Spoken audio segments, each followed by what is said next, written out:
Welcome everybody to Studio 214, the show where the college students talk on bigger than college topics. My name is Cynthia and I'm here with my co-hosts, Hello Karen and Malachi. For this episode, we're going to be talking about music, what artists we are listening to, what our favorite genre is, and why do we all hate country? Find all of that out and more on this episode of Studio 14.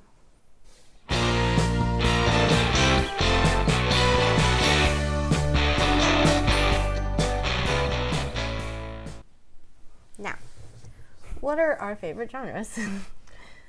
Well, I guess I'll go ahead and start off. My favorite genre, my leading favorite genre is hip hop. And then like the second one would be like top 40 pop, I guess. Now, when you say hip hop, are you talking about like old school hip hop, or are we talking about like current like trap and rap and like everything that goes into hip hop, or are we talking about like bounce, like you're back in the Cadillac, you know, you're cruising down the street with honestly, the top off? You're asking me. There's a wide variety. I like my favorite, would be music like Eminem, but then I guess it's like more like millennial hip hop that I like, because I like what we would call like Lil Jon and the East Side Boys, that type of, party shaking hip hop. Yeah. But I'm more nowadays like conscious rap, like deep stuff that's telling a story and got a meaning, and Yeah. That's my jam. Yeah, I like hip hop. I mostly use streaming, so I kind of go based off of what my vibe was. So like this morning I was listening to a bunch of like club and like house music to kind of like pump me up, set the mood. Yeah. But the most like generic one that I'll listen to is just like pop, contemporary pop. I don't really like, one thing I do not like is radio pop now, because most of the songs are one-hit wonders and they all come from TikTok trends. And what is a pet peeve is when people go to these concerts for these people that are TikTok artists and only know 2 sentences from the song, because they do the dance for it, and then the rest of the song they don't know. So they're wasting money and they're wasting my time on the charts. So yeah, no, a lot of the like house music and it just like gets you going. But my favorite is K-pop and kind of indie R&B songs, and like I've been in K-pop more than just in the indie and all that stuff, because I was in K-pop for like my high school years, so I kind of grew up with it as well.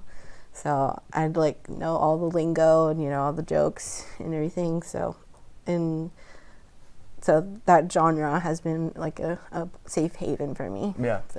So one thing that I thought about this weekend is I was watching Exorcist Believer. I don't know if y'all heard about that. No. And one of the actresses, one of the moms, her name is Jennifer Nettles, and that's the actress. And she was in a country duo named Sugarland. Oh, yes, I've heard of that. And then I was like, we were playing this episode, and I was like, I hate all country. Country's not for me. But Sugarland got some hits. I don't know. They're but borderline. They're like pop country to me. Like I think we were discussing it, and I don't like contemporary country where like it sounds like they're trying to rap.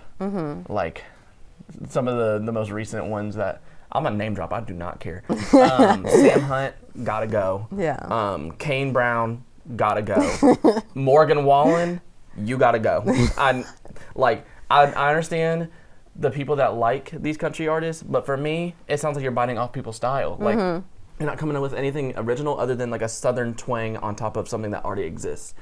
And that's rich coming from me, because I listen to the most basic pop music ever. But I don't know.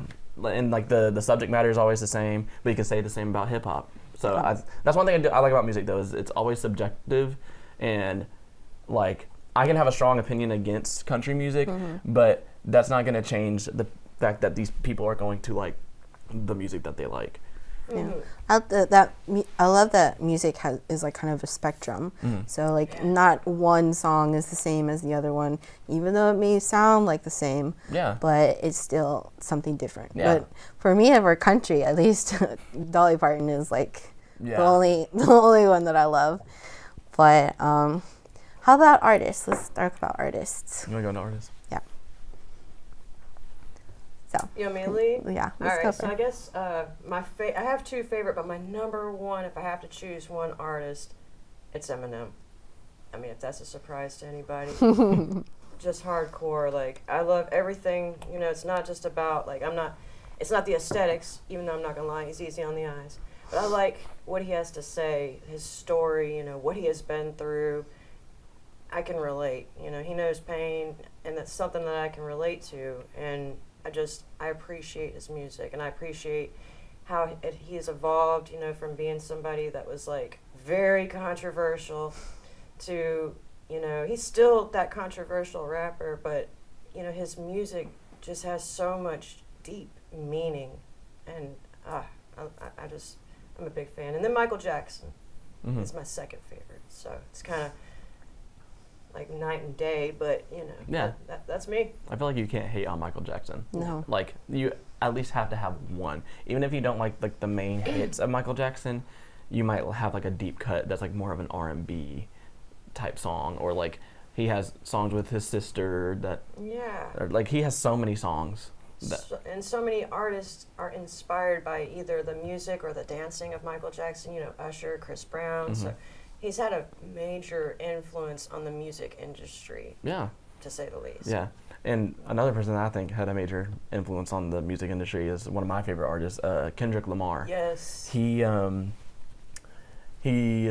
is a rapper from Compton, and hearing his evolution through his music is really, really cool. He has, I do not remember what his first album is, but the first album on streaming is called Section 80. I haven't listened to that one because that one's not the most popular, but I know he's rapping about like his experiences in Compton. And then my favorite album by him is Good Kid, Mad City. That one tells like a story that he lived through, and it's like very real. Like, I'll explain it more once we get into the album stuff. I don't want to go too deep into it. Yeah. And then his next album is like his most critically acclaimed. It's To Pimp a Butterfly, and that's when he gets more political, because that's when like the Black Lives Matter movement started happening, and he started to be more vocal about stuff.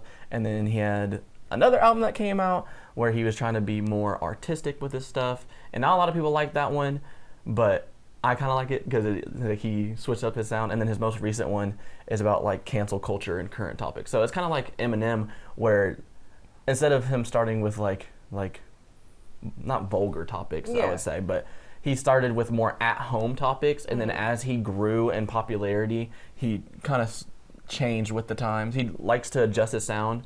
Like when he first started, he did more boom bap hip hop rap, and now he changed into trap to try and adjust to the sound. Like that's what Eminem's doing now too. Like, you got to grow with the times. exactly, you want to grow with the times, and you want to incorporate young artists and put them on the map. Like if you're working with me, then that's how you know you're like valid. Yeah. And then another person that I kind of got tuned into this past year is a band called the 1975.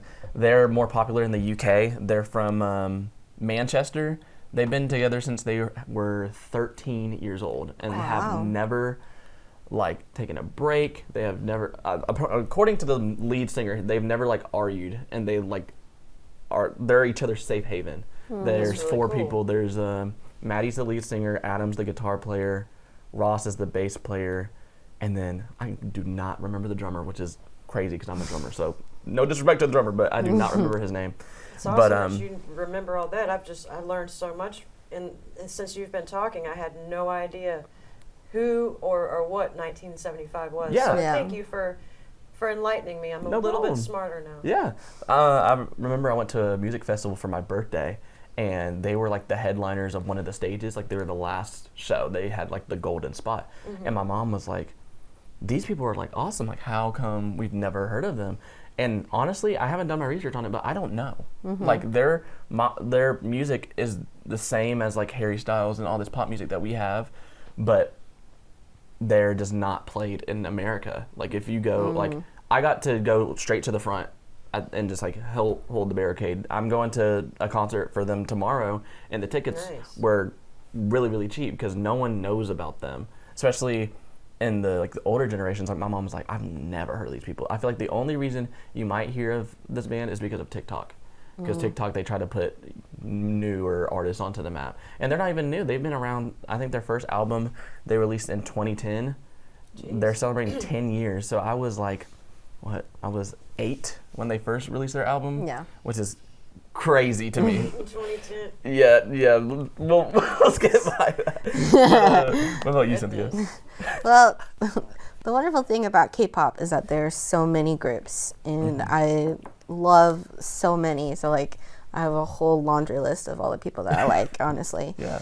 But at the top of the list, it has to be BTS because of the big impact that they've made on South Korea and also on the music industry for just totally just taking it down and doing whatever they want. Yeah. But like for a huge good cause. And also my favorite band is Hiatus Coyote, which they're an Australian band. And they're not that well known, but they're very good. Very like they have such an interesting vibe. It's kind of jazzy, kind of indie, kind of like techno. Like is really I highly recommend them. Yeah. For that. But let's get on to a good topic of our favorite albums. Okay.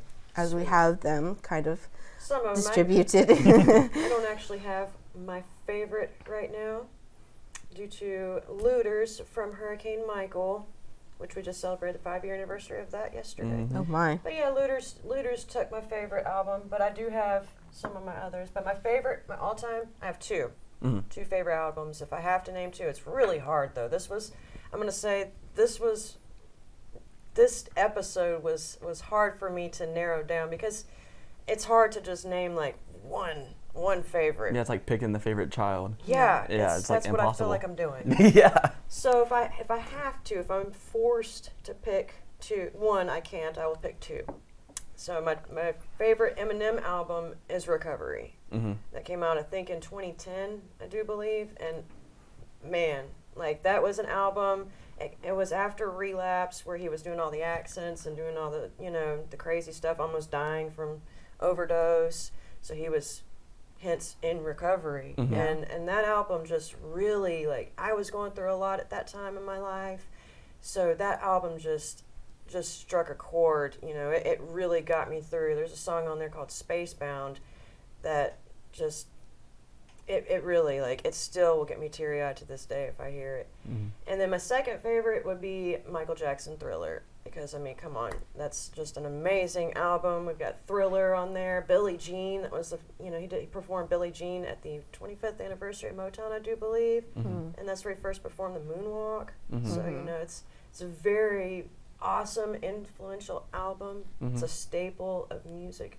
So. Yeah, and it's still relevant today, especially in like Halloween culture. I mean, Thriller, everyone uses that during the Halloween season. I have 2 kids.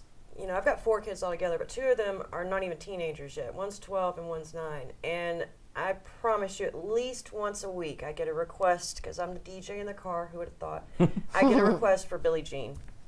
That's a good request. And I feel like, when I hear that, I'm like, I've made it. I did a good job. I'm a good mom. Yes. One thing about Michael Jackson that is kind of cool, going back to the Thriller and like the Halloween aspect, is he is one of the only artists I can think off the top of my head who has released a pop track that has, I'm guessing it has gone #1, it's gone platinum, whatever. Yes, I think like 33 times. That has gone to a holiday. It's him, and then you have Mariah Carey for Christmas, and that is it. Yeah, they represent those holidays. And straight up. And if Michael Jackson was still alive, the profits from Thriller would probably, he doesn't need to release any more music. I think he's good. Yeah. Now, granted, Michael Jackson is so great that even his posthumous album, like after he passed away, has some good songs on there. And I'm like, he was sitting on these? Like, he just had these, like... There's so many like that. Like, on the backup, like, he passed away and he's still putting out songs that are better than half of these artists. Like, how... Yeah. Like, how does that work? I also don't know how that works. Like, I know you have to... Sometimes with posthumous albums, you have to incorporate artists to try and fill in the gaps, but he had like full-fledged songs like ready to go. Like, it sounded like he had an album before he was ready to like pass away or something. That's not surprising though. He really like falls under the king of pop. Like, honestly, he earns that title. And I don't think anyone has come close. I've heard some like inspiration, definitely, like one person that I think is kind of getting to that level, but not like at that caliber, is The Weeknd. Oh yes, I was about I'm so glad you said that. I agree 100%. I mean, when he first started, it was more like slow. I don't even know how to explain The Weeknd. It was slow, like let's turn on the reverb like at 100 and let's just sing about things that we can't even talk about on here. But now he's like in his pop bag. Like he's locking in to like Michael Jackson themes, and he's been like the closest one. He's been the closest one, I think, to get to Michael Jackson. There's other people that have taken themes from his songs, but I think he's the closest one to like embody it, and I'm proud of him. Even though I wasn't the Weeknd fan at like first because his subject matter was kind of all the same, but now that he is kind of like in his pop 80s era, I kind of like that they're revitalizing that, because in today's music they like to do a lot of sampling and they like to do it unoriginally. They just take the song, take a clip of it, they don't chop it up or do anything, and they just let old music that is great do the work for them, and they get money off of that. And I cannot stand that, especially if you're winning awards for it. That it shouldn't be allowed. I feel like it shouldn't be allowed. I'm very passionate about music, so I'm not gonna get into that. But I will. I'll get into my favorite albums. I brought 2 because I'm a little extra. But I brought my favorite rap album and my favorite pop album. My rap album is more of like an all-time, and then my pop album is more of like what I'm listening to now. So my rap album is Good Kid, Mad City, which is the second LP by Kendrick Lamar. I'm trying to remember the story. The thing about both of these albums is that they're very cohesive. As you go song by song, they tell a different story, very different stories, because very different lifestyles. But The Good Kid, Mad City, the first song, I'm pretty sure it's called Shireen, and he like introduces this girl that like everyone's trying to like holler at. It sets the scene, and then at the end of each song, or most songs, there'll be like a skit where it uses like real. I don't know how they did it. Like I don't know if they just recorded audio throughout their life. Like I don't go through my life and just like let me pull out the phone while I'm like talking in the cafeteria or walking down the street.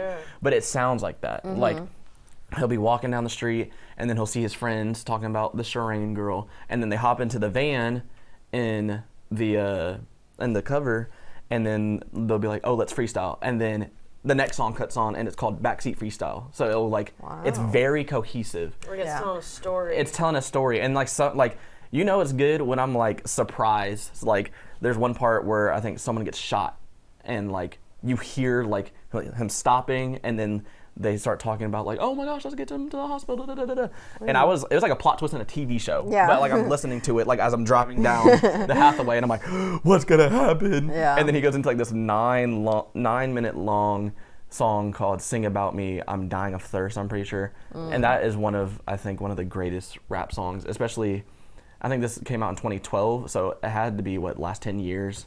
I don't think anyone's doing it like him. In the rap career. I agree. It's a very good album. I'm a big Kendrick Lamar fan as well, because I feel like Eminem, he pushes the envelope. Yes. And I like that about an artist. I might not agree with everything that they say, but I appreciate the fact that they speak their mind. And that's one thing. That's one reason why I asked you if you like hip hop or rap, because I feel like rap, if I were to ask like now, rap is more of a genre where people don't really talk about deep stuff like Eminem and Kendrick Lamar do. I feel like they're more in the hip hop category because they're not afraid to let their masculinity kind of like guard what they're talking about. Like Eminem likes to talk about like his depression and like his past addiction problems. His past addiction. And Kendrick Lamar talks about his family, talks about like how he grew up in like a not good environment, and then like on his next album he talks about like social injustice, which I don't really remember anyone else talking about. I mean, there were individual songs obviously for like the times, but album wise I don't think anyone he did it in such a way that it was informative and wasn't like bashing other people for like not understanding. If that makes sense. An opinion. Exactly. Like on his next album, he uses like jazz and like black culture music in order to explain like this is what's going on, and like you need to know that this is going on. You don't have to do anything about it, but this is what's going on, and this is what I'm doing about it, and this is my stance on it, and that's why I like. He's real, and I feel like Eminem he keeps it real. Very transparent. But sometimes it's too real. So I kind of am in my pop bag now. I kind of fall back on pop until something like new and exciting comes out. So I brought my, I guess, most streamed 1975 album. It was kind of like how it was for you. It was hard to choose. Yes. But this one released in 2016. They always have like the longest names for the albums. I do not know why. But this one is called A Brief Inquiry into Online Relationships. Nice. Feels like an AP homework assignment. I do not know why. It sounds like a topic. The story. 1,000 words about this. Yeah, the story behind this one, I'm pretty sure he just came up with the name because he was like on a train and he heard a teacher was grading essays and that was the title of the essay and he just snatched it. Because he was like, this encapsulates what the album is. Yeah. So this one is like very, I don't know, just very quintessential pop with like some like twists and turns along the way. One song that I like off of this album is called Love It If We Made It, which the lead singer, Matty Healy, is known for getting himself into a lot of controversy because he takes his music and he puts passion behind what he writes. So it'll sound like a Harry Styles song, but then he's talking about politics in America and how, as a UK resident, I don't know what you call people that live in the UK, but UK resident. Citizen? Yeah. Yeah. As a UK resident, he has harsh and strong opinions about America and the way that we live. And a lot of people didn't like that. So, like, in Love It If We Made It, it came out in 2016. This is the prime of Trump's presidency. Yes. Yeah. So he was saying these, like, not even very harsh things. He was saying things like, and I know in the first verse he's talking about using African American culture to make money off of people, and how that's like, he like comes out the gate swinging. And I think it's just really cool that like you don't hear that in pop, because pop is like, oh, let's dance, let's have a good time. But there's some. There's some that are mainstream Especially now, stuff. a lot of people are trying to make a stance and trying to kind of fight the resistance. Yeah. And everything with anything that they can. So with Yeah. music, with social media, with just multiple things. But Yeah, he's been in a lot of controversy now because he's been on tour and he went to a festival in Malaysia, I'm pretty sure, and in Malaysia they ban LGBTQ rights or whatever, and he was like, he has a very firm stance that like he does not endorse hatred or of any kind on that. Yeah. So he like kissed one of his bandmates. They're not in a relationship or anything, but he was just like as like a kind of like a middle finger to them. Yeah. And then on the spot, which I've never seen this happen, on the spot got banned from the country. He cannot go back.